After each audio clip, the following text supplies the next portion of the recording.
원래가 남진이 제일 최고인 거예요. 딱 사람을 네, 보면은 네. 그 다음에 전 저 공신들 고성 공신 뭐 다른 공신들이 많이 있잖아. 근데 이제 이 저기 호전스가 호성 공신이거든요.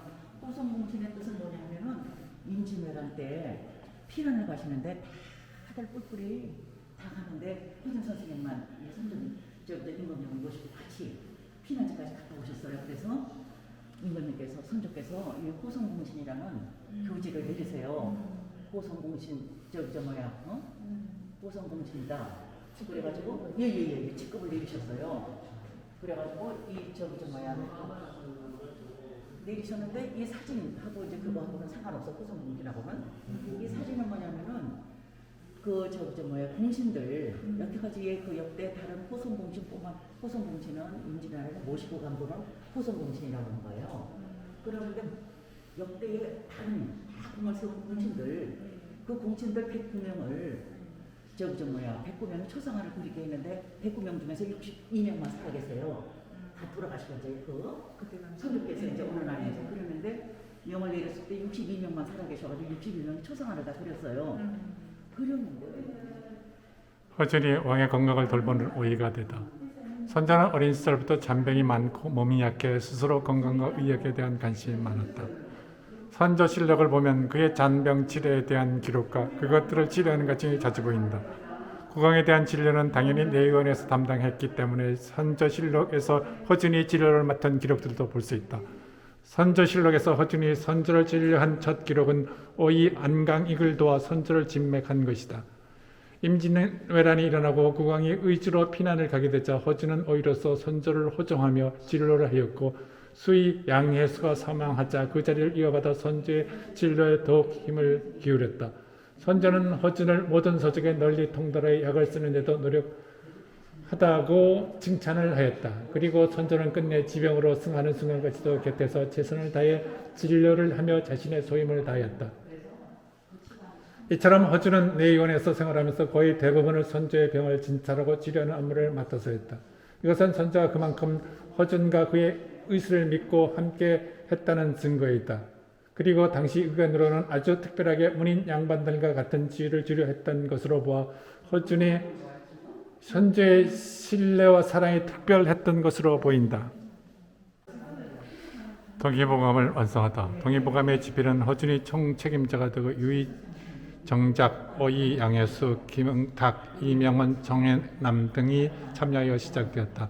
그러나 정의율 재란이 일어나면서 의사 편찬에 참여했던 의원들이 여러 곳으로 흩어졌기 때문에 의사 편찬은 중단되었고 그 선조는 500건의 의사를 내주면서 허준 단독으로 동의보감을 편찬하게 하였다. 그리하여 허준이 선조의 건강을 돌보는 수의의 직무를 수행함과 동시에 의사의 지표를 병하게 되었기에 어쩔 수 없이 의사의 완성이 늦어질 수밖에 없었다. 더구나 동의보감의 완성을 누구보다 기다렸던 선조가 지병으로 승하하자 다른 대신들이 선조 승하의 책임을 물어 수의인 허준을 기양분했다. 이때 허준은 큰 시련을 겪었지만 그 대신 의사의 집필에 더 많은 시간을 할애할 수 있었고 마침내 그 노력이 결실을 맺어 조선의학의 전통을 빛낼 보배로운 본보기라는 뜻의 동의보감 25건이 완성되었다.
300번 찍어야 돼.